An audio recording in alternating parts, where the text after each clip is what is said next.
Hi, guys, and welcome back to Momentum Podcast. I'm your host, Medina, and I'm so excited for you to be back for another episode. Today, we'll be talking about trusting and building trust with yourself after breaking your own boundaries.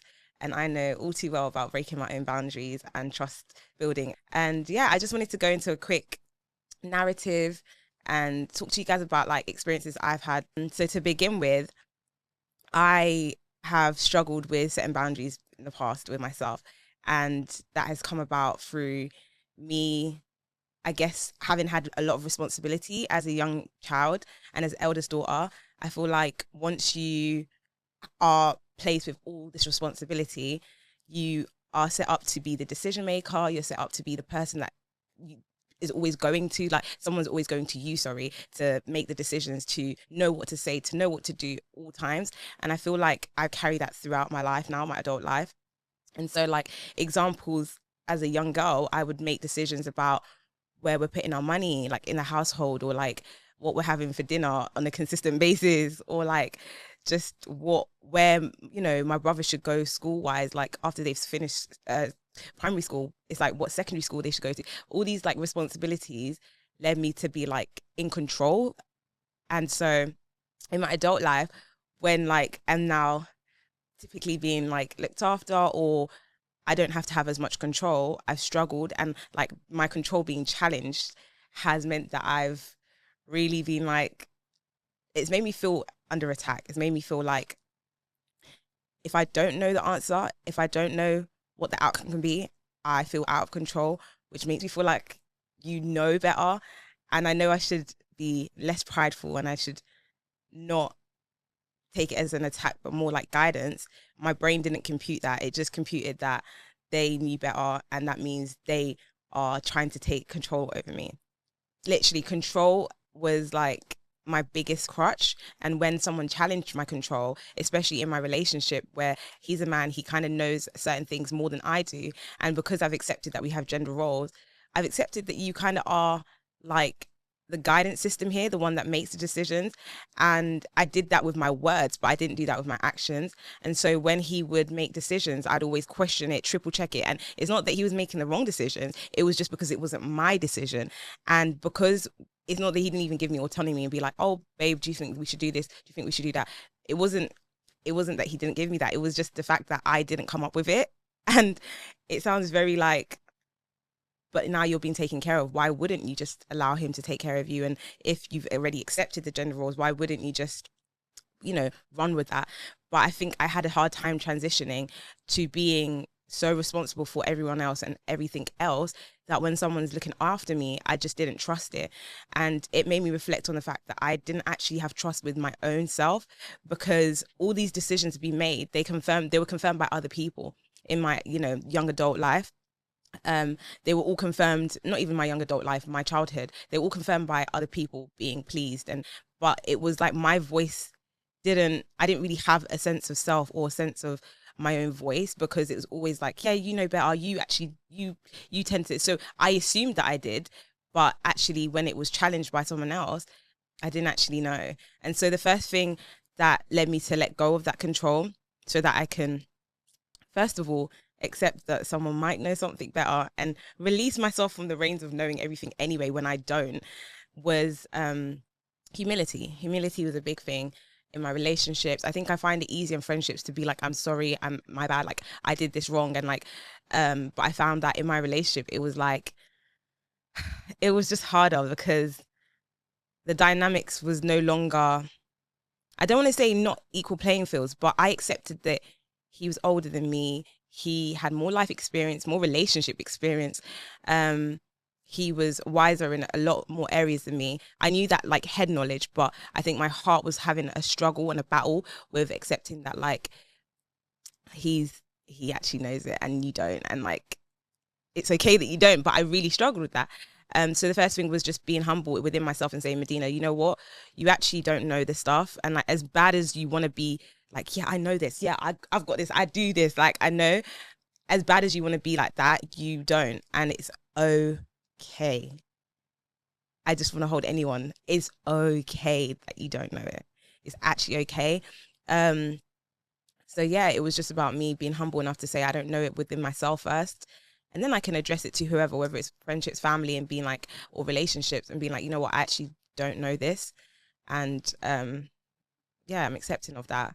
I think the second thing was the grief that came with humility. I think the grief of feeling like you've been responsible for so much and now you don't know this area, whether it's relationship, whether it's, you know, having more head knowledge about a certain career path that other people knew, like you don't know it. And there's a sense of grief that came with the fact that because my value came from doing and being for other people, I didn't know who I was when I wasn't doing or being for other people. I didn't know where my value came from if I wasn't actively showing it and proving to other people that, look, I'm valuable, because I've been valuable since 5 years old to like 28 now. Like, I've been valuable by doing. And like, when it's not required of you to do anymore, it's a challenge.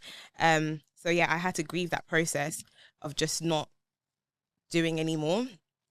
Um, the second step I had to do was forgive myself, because what happened when I stopped having a sense of self was like I started to do things that would break the person that I had conjured up in my mind that I was. Um, to put it bluntly, I had this ideal perfectionist, always knows what she's doing, always has it together personality trait. And when I went out into the real world and that was exposed of me, I guess it was a struggle because I didn't have control over all of my circumstances. I didn't actually have control over myself as well, which is what I noticed, where I'd break promises. I'd say to myself, I'm never going to speak to him again. I'm never going to talk to this friend because they did this to me. And then I'd find myself going back to that friend. I'd find myself going back to that person. I'd find myself doing things I would never do. Like, everyone's, I guess, I don't want to say everyone, but a lot of people are into recreational drug taking, whether it's like marijuana or the hard stuff. But like, personally, I had devoted myself not to do any form of that. And so when I found myself like even eating a brownie that's got weed in it, I was like, whoa, what's going on? You're like, in the moment I wasn't, but like reflective practice that I did later on, I was like, yeah, what led you to do that? Because you said to yourself you'd never actually do that. Or if I was engaging in like sexual activity with people that I know I had no business with, it's like, you know, you didn't want to do that. So like, why did you do that? I mean, in the moment, again, it wasn't that. It was, I'm just doing. But all these things were kind of chipping away at my sense of self. And like, they're all inward things that you tell yourself. So no one's there to hold you accountable unless you say it out loud, I guess. But like, even that, it's your heart that breaks. It's your sense of self that's like getting withered away. And so yeah, those are my experiences where I've actually broken trust with myself. And just as like you build trust, you break trust with your friendships, is how you break trust with yourself, really. And it is those breaking, it's the creation of doubt. It's the breaking of, you know, things being reliable. It's the breaking of promises. And I feel like me saying to myself, Medina, we're not doing this. Medina, we don't do this. Medina, we're not about that. And then me going against it really, really broke my own boundaries, and a lot of things broke my own heart as well. And so yeah, I'm just here to like teach us, grow us all together, and learn how to like build trust with ourselves again. And just as you would with a friend, you would start off slow, you would be patient, you would be forgiving, you would grieve as well, because there was a certain element of that friendship that may never appear again. And that's the same with yourself. Like, you may never have that, oh, I've never done this, I've never done that, I won't do this. You may never have that again with yourself. But what you can do is build that by small incremental steps of and goals that you want. So for me, a big goal was in 2023 was to get my health in order, was to get my fitness in order. And I said I'm going to commit to 3 times a week, the gym. No matter what happens, you can do 3 times a week. And I looked at my schedule work-wise, and I said, you're going to go in the evenings because you're not a morning person, and you're going to go for 45 minutes first. And I started with just 45 minutes. It'd be a class or it'd be like weight training, but I committed to that for a year. And after that year, I hands down was so proud of myself, because not only could I see great results in my actual body, like my physical body, but I could see it in my mind. I could see myself having said and committed to that year and actually done it, how proud I was, and how I was like, you know what, you stuck to your word. You're a woman of your word when it comes to your health and fitness. And that can be emulated in the rest of your, aspects of your life. And I think for anybody that is out there that's trying to build trust again, if fitness is not necessarily something that you struggle with, it could be like just deleting a certain contact of your phone and actually blocking them, and actually removing all pictures, and actually removing all messages, and actually removing them off all social media, every single app, not just leaving them on Snap and saying, I don't go on Snap, or on TikTok. Oh yeah, I'm never going to send them TikToks, but you can see all their reposts. Like, you don't want that energy anywhere around you. You want to commit fully and wholeheartedly. And I think committing to the gym allowed me to learn how to commit in other areas, whether it's following up with my friendships, whether it's committing in a relationship, whether it's committing to my attendance in church. Like, all these things were like domino affected. That's the word. Like, they had a domino effect, and it really just improved my sense of self. So I've written down some questions that I'd like to ask the people that are watching, in terms of like, I want you guys to use these questions as reflective questions and just to have a think about them. When was the last time you broke a promise to yourself, and how did it make you feel? And like I just given you the example of breaking a promise, multiple promises to myself, and it making me feel horrible. What have you done? And do you tend to be harsher on yourself than you would another friend? And I can attest to that. I am probably my biggest critic. My mind is on overdrive constantly because I want a certain life for myself, a certain way I want to be. And so I struggle a lot to be compassionate, but actually learning to trust yourself is through honesty, consistency, and compassion. And that's why I talked about the forgiveness aspect, because I had to forgive myself for not being up to scratch, quote unquote, up to scratch to what I wanted, the level of personhood I wanted to be. I wasn't at times. And so compassion is a really, really key part that you need to have for yourself. And also which boundaries of yourself have been the hardest to keep, and why. And that, I think that's exactly where you have to work at. Where you tend to like slip up on a boundary is exactly where you need to work at. And how does that make you feel? So for me, boundaries with men were really hard for me, and saying no and speaking up and having a voice just based off my past experience, it made me feel like it was harder for me to speak up and say what I didn't like, what I wanted, and who I was in that moment. And I also didn't know how to communicate very, very well, so it was hard. So when it came to me going on my abstinence journey of like it was almost 3 years, in that time it was really key for me, because I had said that would have no contact with someone that wanted just an element of me and not the full aspect of me. And so like, I was very proud of myself for keeping that boundary. I was very proud that I could not engage in certain things after breaking my boundaries for so long, and having that time of like abstinence, having that time where I could just be for me. It didn't mean I didn't speak to anyone. It just meant I really didn't accept a certain level of interaction. So yeah, that's probably one of my hardest.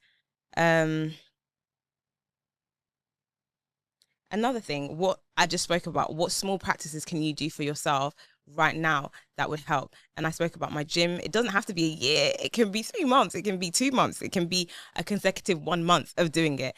But it can be just small. And for me, I've started attending acting lessons again and acting classes. And I've said to myself, you're going to attend 3 times in a month, and this is the budget to do it.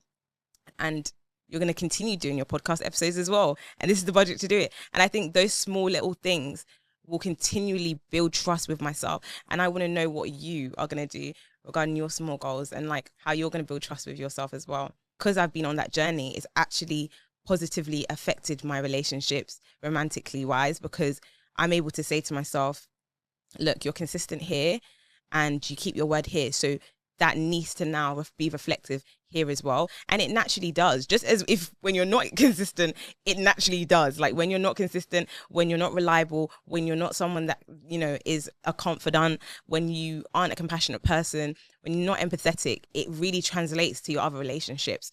And so the stark difference in my compassion, in my commitment, in my reliability, in my relationship has really shown in myself. I can see it. I'm sure he will see it. He can be able to see it as well. But like, I can see within myself that, look, you're keeping your word here. You're keeping your word here. You're saying what you're going to do, and you're doing it. And so, yeah, that's really important for me, because it's one of the things that I've struggled again with the most, having that male and female interactions and it being positive and healthy. And that shows to me that my boundaries are getting better. I think I want to emphasize that it's not been linear. It hasn't been just, okay, I've messed up my boundaries here. Okay, I understand that I've messed up my boundaries. I've accepted myself. I've forgiven myself. I've grieved. I've been humble. I've let go. And now I'm good and well and everything is fine. No, it hasn't been like that. It's been acceptance, grief, fall back, slip, acceptance, grief, fall back, slip, acceptance, grief, fall back, slip. That's just who we are. We're human. But what I'm emphasizing here is the fallbacks aren't going to be as many. The slip ups aren't going to be as many. You may have a year where you're like, you look back and you're like, last year I was a wreck. And this year you can look back with compassion. You can look back with acceptance. You can look back with humility. You can look back with just forgiveness of your behavior that didn't necessarily reflect your full self. And you can look back and say, you know what, this year I'm not actually maneuvering in self-sabotaging ways. I'm not actually self-destructive. I'm not actually breaking as many boundaries. The boundaries will forever be broken because we're human. But I think what I want to make significant here is that it's not going to be as many. And the more boundaries that you allow yourself, the more protection you have of yourself. It's not punishment. It's actually protection. And that's something I had to learn as well. So I've talked a lot about like the boundaries I've had to put in. I've talked about making boundaries and like why it's important. But I want to hone in and talk about how you actually do it and how it made me feel when I actually had to do it. So of recent, maybe a year and a half ago, I've had to put in a boundary with a particular friend. And I think I struggled with this a lot because me and her were going through quite a similar patch at the same time. And I feel like I was there for her, she was there for me. We're kind of going through it at the same time and it wasn't great. And so in that time, she would give me advice and I would give her advice. And it got to a point where it wasn't that she was being disrespectful about my situation. I think it was more so that she was not as compassionate as she could have been. And I think she thought I was being manipulated or being a bit naive. And I think I kept telling her, look, I understand the situation and like, I'm not as naive as you think I am and all these things. And so it was repetitive in how she was making me feel. And it got to a stage where I needed her an important day and she didn't turn up and she didn't show up and she didn't even tell me or that she didn't show up. She didn't follow up about not coming to the thing that I needed her to do or anything like that. And it made me very sad in the moment. But I think something that I've reflected upon with that interaction was that it was okay. The fact that she didn't turn up, she didn't come. And, she may not have understood my situation fully, even if we were going through something very similar. And I had to tell myself at that point where she didn't show up for me that, look, you can't have that closeness with that person anymore because of how they're making you feel and how they're essentially putting other things and other people first in that way where you need them. And it was really, really hard for me to do that because I want all my loved ones around me at all times in every way. And I feel like I was wanting this particular friendship to grow and blossom and be, great. And for us to see our elevation, over the hard times and now, to blossom into good times. And it just didn't happen. And I feel like I am, yeah, reflecting on that and saying, you know what, I can't be her friend like that anymore. Like, if I see her, we're cool, like a hi bye situation. But like from that and her never following up and not even like a year later saying anything, it was really heartbreaking. And I have seen her around. It's not like I'm gonna blank her, walk past her. But I think it was just really hard for me in that moment to say, this is no longer someone that is going to be a part of your, inner circle or be close to you in that way. Um, and yeah, the boundary was hard to put in. It was hard for me to accept first. But when I did, I think looking back again now, a year later, I am glad that I did it. I'm glad that I actually sat down and said to myself, if this person's continuously making you feel a certain way that's not supported, that's not loved on, it doesn't mean she has to agree with everything I do or say. I think it's more so, how does this person make you feel? Like, you can be my friend and hold me accountable. You can be my friend and, not allow me to make silly decisions, but you can do it in a form of love, and you can do it in a way that I see your heart in it. And I felt that I didn't see that in her. And I think it was confirmation that your gut, your heart will actually tell you. It will be your body that gives you signals and tells you, look, this is the boundary you need to put in, and you have to listen to it. You have to listen to your body. You have to listen to what your heart and your gut is telling you, because it's often right. So yeah, that was my experience of how I put up a boundary, how it made me feel.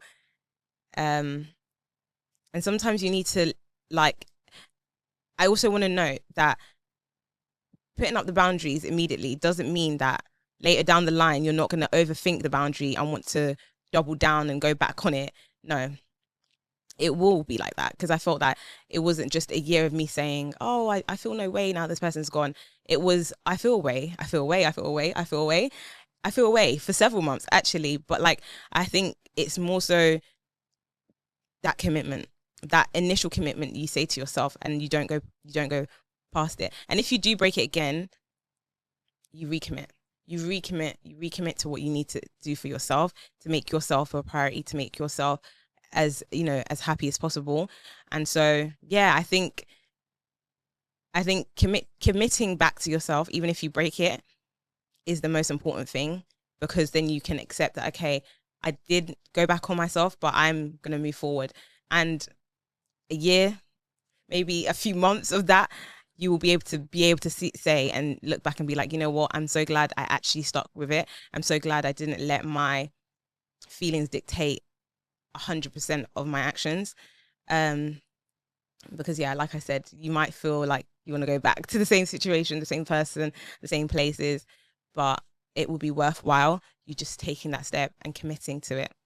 Talk about the common reasons why we actually break our own boundaries and, break our self-trust. I think one of the things I've noticed is fear of disappointing other people. I think one of the things that had made me so consistent in not in breaking my own boundaries, was that I was scared what other people were going to think. I was going to lose some people. Like I said, I didn't want to come across a certain way with people. I wanted to put other people first more than myself. And I think growing into my adulthood, I think it's actually the opposite. I think the more you learn to listen to yourself and your intuition, listen to the Holy Spirit, like listen to the fact that your body is telling you, like, this is not where you need to be. This is not who you need to be with. This is not where you're meant to go. I think listening to that is one of the best things you can do. And then in that, you don't disappoint necessarily. You may disappoint others, I'll be real, but you don't disappoint yourself. And I think your voice is probably the most important, because once you lose your voice, it doesn't matter what other people are doing. You're going to fall puppet into being whatever they want you to be. And it will just cause a further spiraling within yourself. And so, yeah, I'd say one of the main reasons we do, I guess, lose trust or break boundaries within ourselves is because we don't want to disappoint other people. Another thing is, a harder thing to reconcile with yourself is that you're lonely, that you don't want to be alone, that you want to be in close proximity with people. You don't want to be isolated. Like, the human body doesn't want to be isolated. We live off relationships, we live off interactions and social environments, and we live off being around people. And so, like, we would die if we went around people essentially. And so, like, you don't want to break relationships with people, and that is fair as to why you tend to not have boundaries or tend to break your self-trust.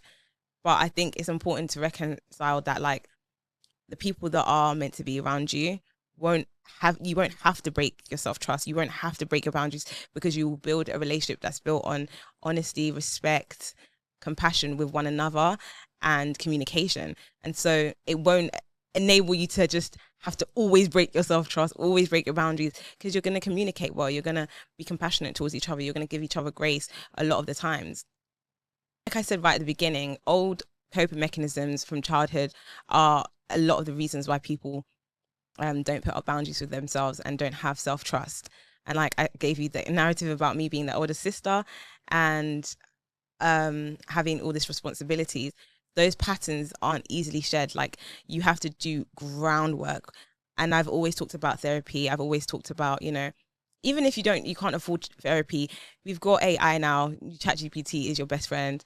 And if you do have someone that's actually close to you, talking to them really, really helps. Someone that you can trust, like talking to them about things that you're struggling with, patterns that you want to break, and talking to them about how they've actually overcome their boundaries and overcome things that they've broken within themselves really helps. So just to close, I just want to say thank you so much for listening. If you are, learning how to trust yourself and to not break your boundaries, to know I'm very proud of you. I want you to know that you're doing the right thing, that you're not just broken or lost or confused. I want you to know that you're human and you're building trust with yourself, and it takes time. So have grace for yourself. Forgive yourself as many times as you need to. Journal, pray, read the Bible, do the things that are healthy for you, and just challenge yourself by making one promise and sticking to it, and seeing how that affects your body, affects your mind, affects, the people around you and how they see you. And yeah, I just want everyone to build trust within themselves. And, thank you so much for spending time with me. I appreciate this time. And yes, come back next week for another episode of Momentum Podcast.